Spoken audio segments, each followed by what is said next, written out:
What's going on guys, Rival right here and welcome back to my channel. We are now quite a few months removed from the release of Pokemon Scarlet and Violet. A release that has really split a lot of people into Pokemon. Now this does tend to happen with a lot of Pokemon releases, especially recently, but the errors and mistakes upon release date is really starting to be a cause of concern for most involved. Now Pokemon is no stranger to errors on release date, just go play Pokemon Red and Blue. But many years on, to keep having serious mistakes like they currently do is definitely frustrating a lot of people. There are positives to Scarlet and Violet. The freedom aspect is one of its key features, something that Pokemon fans have asked for years and years. In fact, as long as I've been into the games, people have asked for it, so that's quite a long time now. This feature has allowed you to dictate more of your own journey than previously.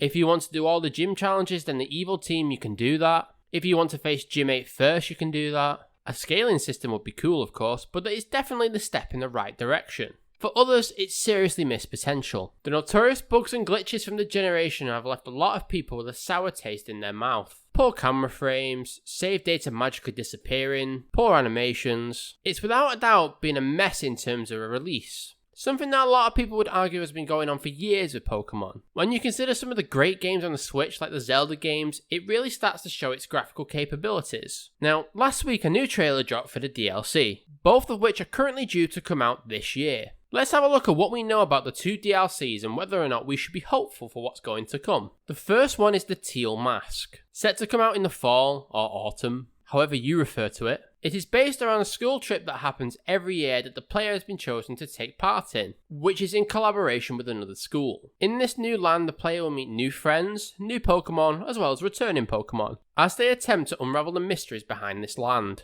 Let's first look at the legendary that is, well, the Teal Mask, and also the group of Pokemon known as the Loyal 3. The trailer shows them off quite well and the designs look quite slick. There is due to be over 100 Pokemon to return to be accessible in this DLC. The second, which is due out a bit later than the Teal Mask, is the Indigo Disc. This DLC will involve you travelling to the Blueberry Academy, and here you will be an exchange student. Like the Teal Mask, this will also feature over 100 Pokemon returning. This will include the return of Regent variants such as Exeggutor's Grass Dragon variant, which, if you look in the background, is there. So that's the two DLCs that we're going to get, but the question is there room to be hopeful? Well, first things first, an incredible amount of Pokemon will be reintroduced to this generation. These will be Pokemon that have not been made available beforehand. The return of some older Pokemon, including some region variants, is already going to be a plus for a lot of people. With new Pokemon also being available, this introduces more to the series, as well as leaving the potential for some new Pokemon to exist or even new region variants. It simply remains to be seen, but a key issue many players have with the series nowadays is the concept of Dexit,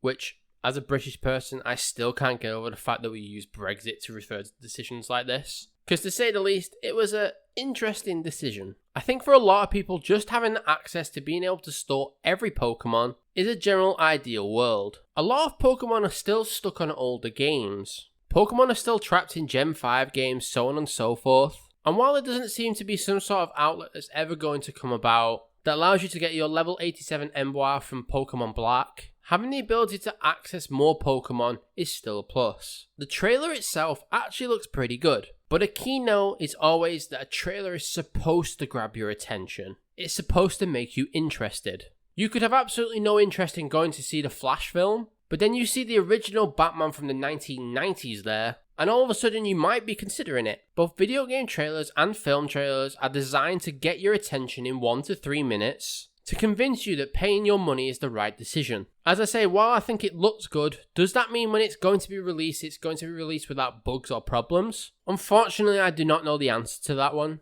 A trailer will not hide the bugs that appear in the game. It will simply hide them long enough so you purchase the product. Do I think there's room to be optimistic of the DLC coming? Look, I'm a fan of the Pokemon series. My channel is generally based around Pokemon content, though my header does show Dragon Ball Z in it. So naturally I want to see how it does. Nowadays in Pokemon, we do not get a third game of the series. Years and years ago, when Pokemon used to feature issues like not enough fire types, or not access to any evolutions, or room to expand, the third game in the series would normally do so. Instead, as is the model with video games in this day and age, DLC is what extends the lifespan of any game. I think regardless of how you feel about the release of Scarlet and Violet, being apprehensively cautious is definitely the best approach you could take to these DLCs. The additions of lots of Pokemon from previous games, new storylines, new Pokemon, there's a lot there to potentially be interested in or to go well. But at the same time, considering the release of the game being a bit of a mess, the bugs, and also the split opinions,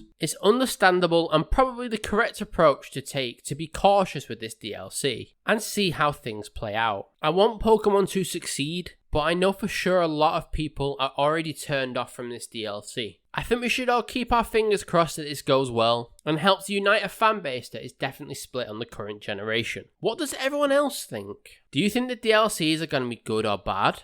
Are you excited for them to come out, or are you not fussed? Let me know in the comments below. Make sure to like and subscribe as it really helps out my channel. And make sure to follow my Twitter for more opinions. I'm going to be attempting to stick to a schedule for the next few weeks. Make sure to check out my shorts on Tuesday and Saturday, and a new Pokemon video every Friday. See you next time, guys.